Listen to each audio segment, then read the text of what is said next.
नमस्कार, मी अविनाश पाठक आणि आपण बघता आहात प्रतिध्वनी यूट्यूब चॅनलचा स्पष्ट आणि परखड कार्यक्रम.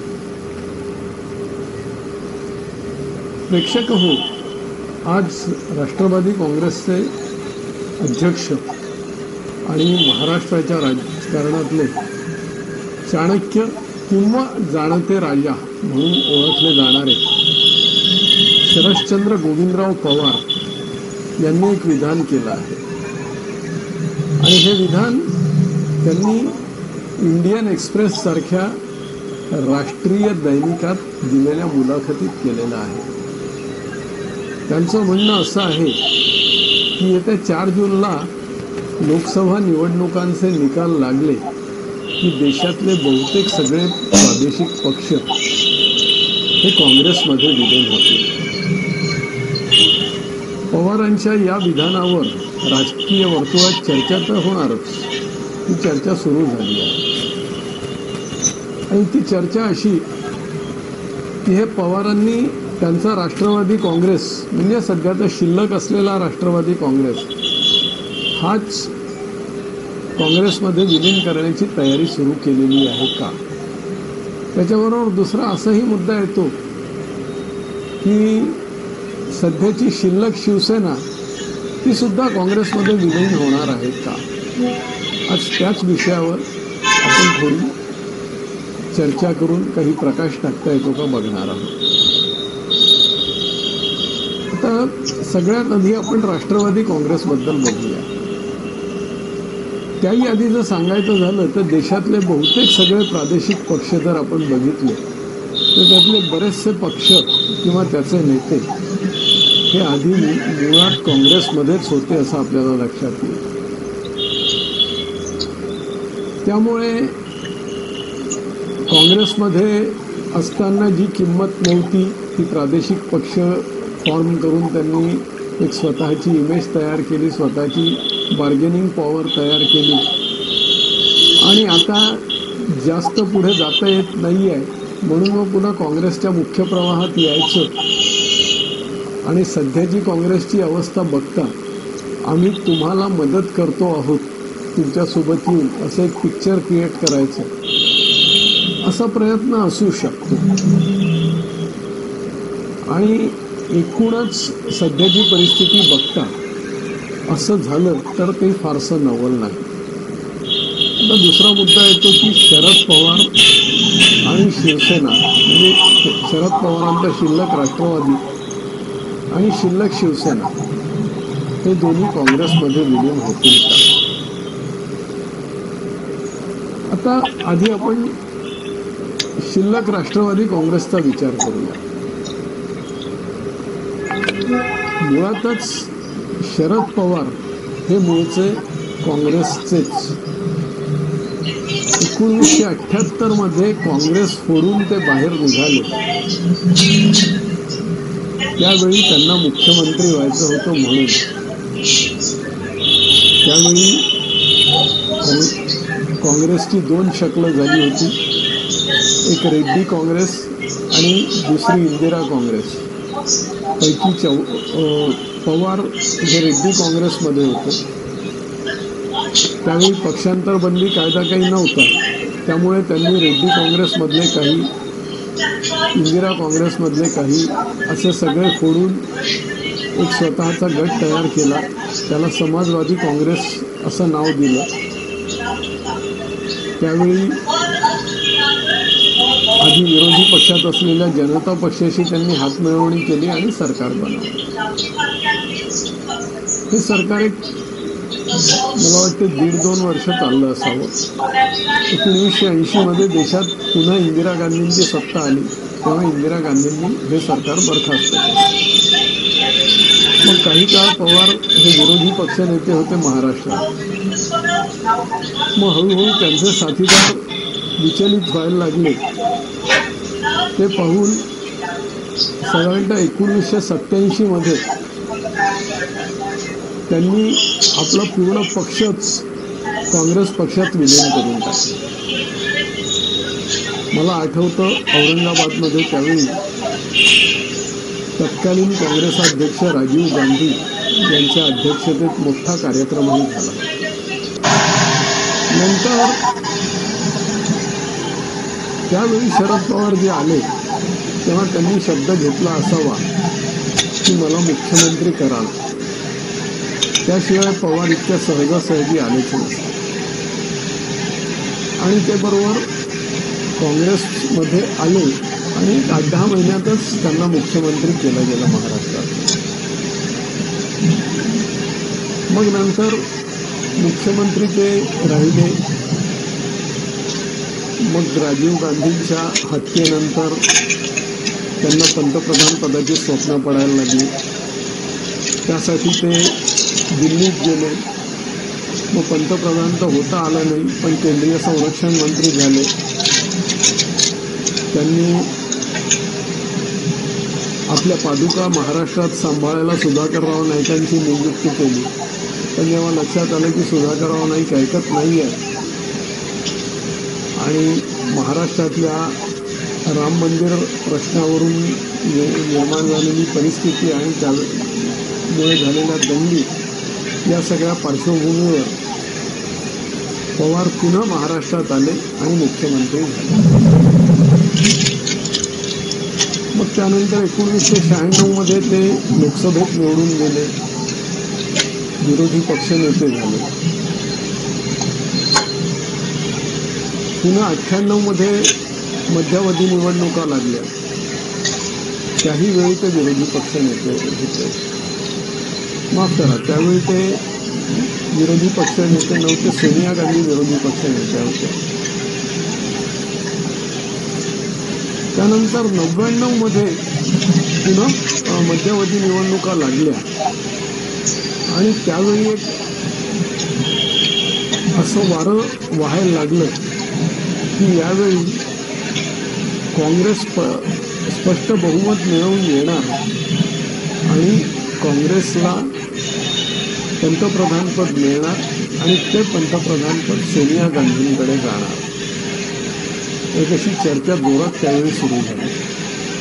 मात्र पवारांना पंतप्रधानपद हवं होतं म्हणून त्यांनी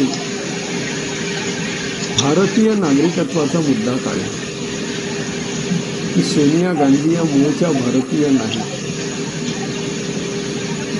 त्या मूळच्या इटालियन नागरिक आहेत आणि इथे त्यांनी बरंच उशिरा भारतीय नागरिकत्व घेतलेलं आहे.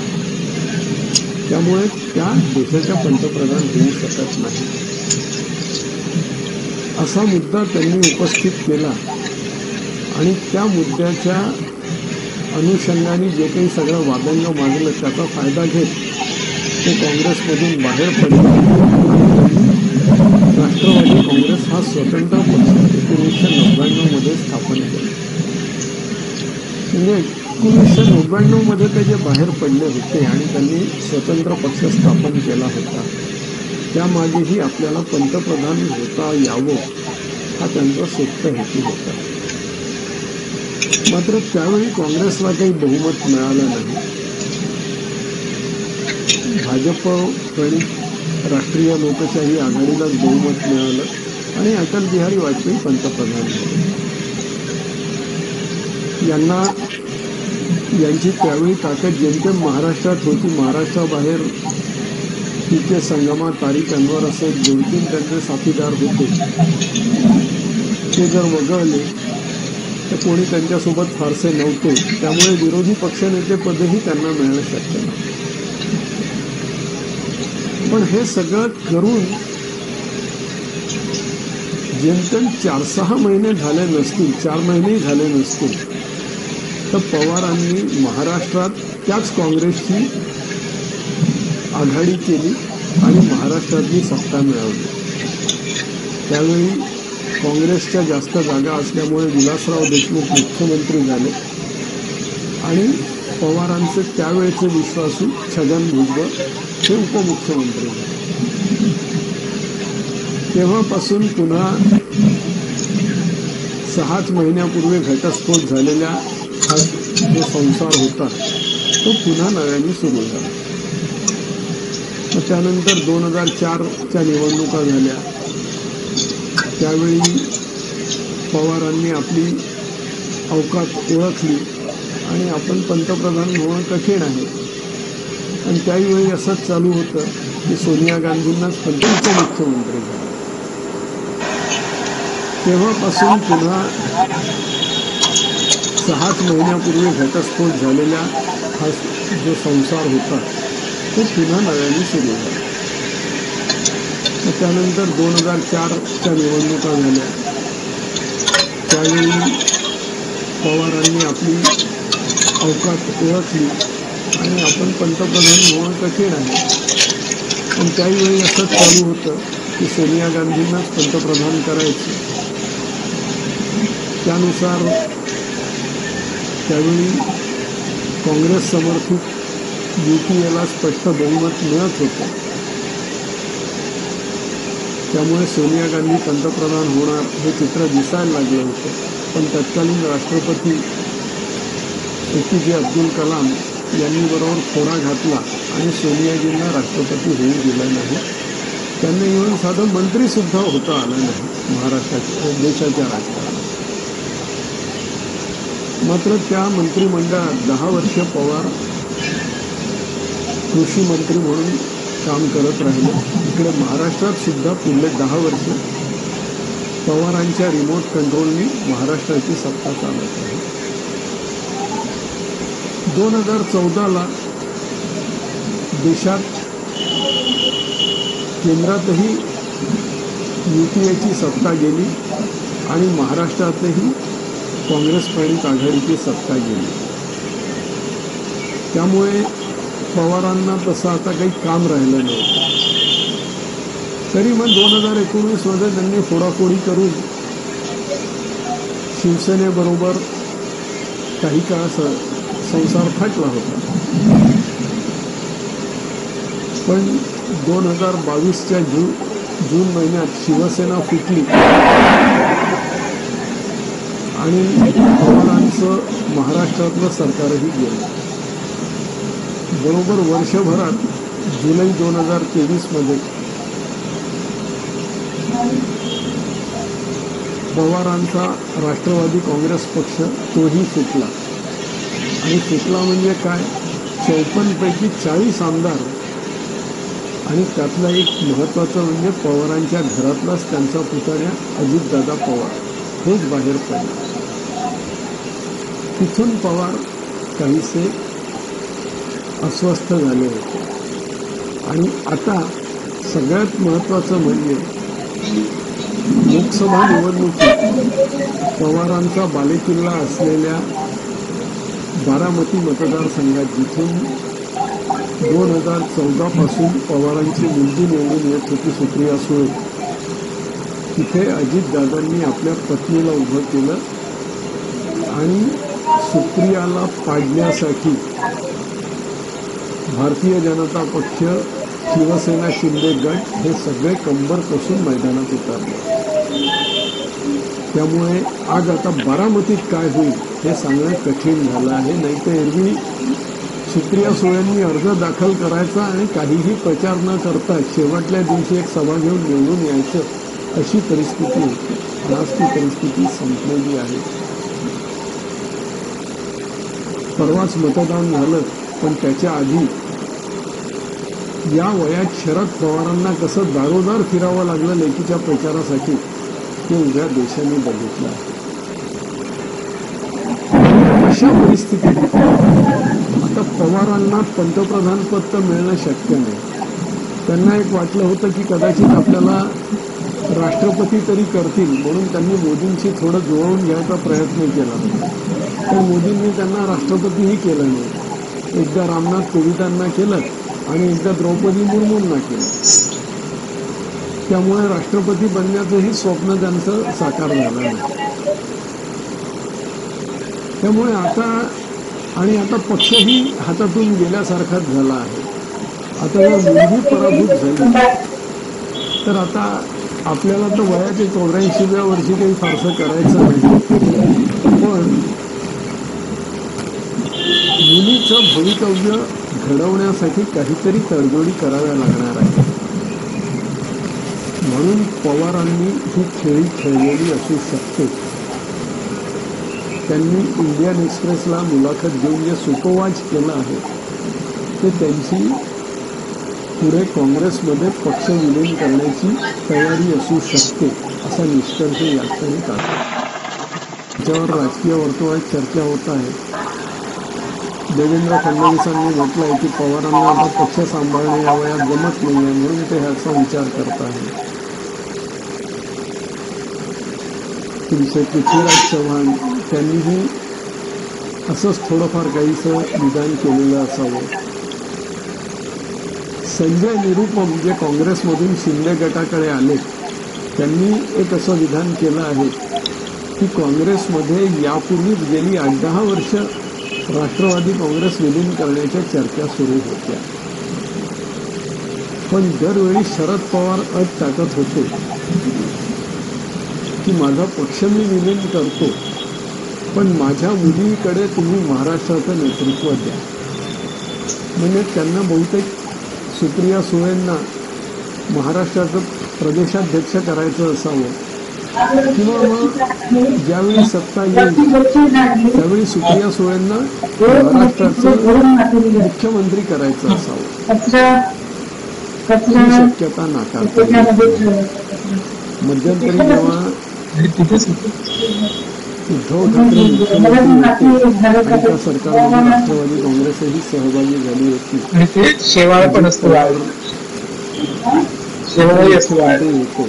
त्याच वेळेस उद्धव ठाकरेंची 2.5 वर्ष झाल्यावर आता उद्धवजींना बाजूला करायचं आणि सुप्रियाला मुख्यमंत्री करायचं असा विचार पवारांच्या मनात असल्याची राजकीय चर्चा जोरात होती. अर्थात नेमकं त्याच वेळी एकनाथ शिंदेंनी बंड केलं आणि पवारांचे ते सगळे मनसुबे उधळून लावले. त्यामुळे आज पवार आपल्या पक्षाला काँग्रेसमध्ये विलीन करू शकतील का ती शक्यता नाकारता येत नाही. आता सुप्रिया सुळे त्यांना महत्त्वाचं पद देतील का नाही देणार हे सगळे मुद्दे नंतरचे आहेत. पण पक्षाचीच पूर्ण वाताहत होण्यापेक्षा आणि आपले सगळे जुने साथीदार जे काही थोडेफार आपल्यासोबत शिल्लक राहिले आहेत त्यांचं राजकीय भवितव्य स्टेजवर लागण्यापेक्षा या सगळ्यांना काँग्रेसमध्ये सहभागी करून टाकावं असा ते विचार करू शकतात. आणि यापूर्वी पवारांनी 1987 मध्ये केला आहे तो विचार. तसाच विचार आजही करू शकतात. आता प्रश्न येतो शिवसेनेचा. शिवसेनेची ही आता वाताहतच झाली आहे. आणि जरी या संजय राऊत आणि उद्धव ठाकरे आणि आदित्य ठाकरे अगदी राणा भिमदेवी थाटात मुजरा करत असले की महाराष्ट्र आमच्या पाठीशी आहे, तरी आज आता महाराष्ट्राचा कल काय आहे हे स्पष्ट दिसतं आहे आणि 4 जूनला ते अजूनच स्पष्ट होणार आहे. अशा परिस्थितीत शिवसेनेची अजूनच जास्त वाताहत झाली. आजही त्यांचे 56 पैकी 40 आमदार आणि 18 पैकी 13 खासदार त्यांना सोडून निघूनच गेलेले आहेत. आता या नव्या ह्याच्यात त्यांचे किती निवडून येतात किती नाही ते 4 जूनला आपल्याला कळणारच आहे. त्यामुळे अशा परिस्थितीत उद्या शिवसेनेची अजून जास्त वाताहत झाली 4 जूनला तर त्यांनाही कुठेतरी आसरा शोधावाच लागणार आहे. अशा वेळी शिवसेना ही सुद्धा काँग्रेससोबत जाऊ शकते. एक जुना इतिहास जर लक्षात घेतला तर काँग्रेसच्या विरोधात जरी शिवसेना उभी राहिली असं म्हटलं जात होतं तरीही शिवसेना ही काँग्रेसच्याच पाठिंब्याने उभी राहिली होती अशी ही एक त्यावेळी चर्चा होती. आणि काही काळात बाळासाहेब ठाकरेंच्याही काळात शिवसेनेने काँग्रेसची साथ दिलेली आहे. हे सगळे मुद्दे लक्षात घेतात शिवसेना सुद्धा काँग्रेससोबत गेली तर फारसं नजर लागली नाही.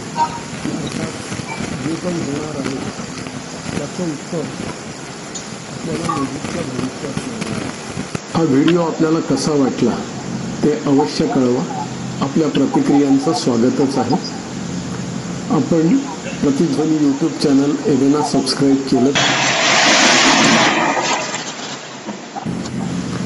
आपण प्रतिध्वनी यूट्यूब चॅनल एवेना सबस्क्राईब केलंच असल्यास धन्यवाद. केलं नसेल तर अवश्य सबस्क्राईब करा. हा व्हिडिओ इतरांनाही शेअर करा. त्यांनाही प्रतिध्वनी यूट्यूब चॅनल सबस्क्राईब करायला सांगा आणि त्यांनाही आपल्या प्रतिक्रिया कळवायला सांगा. सर्वांच्या प्रतिक्रियांचं स्वागतच आहे. नमस्कार.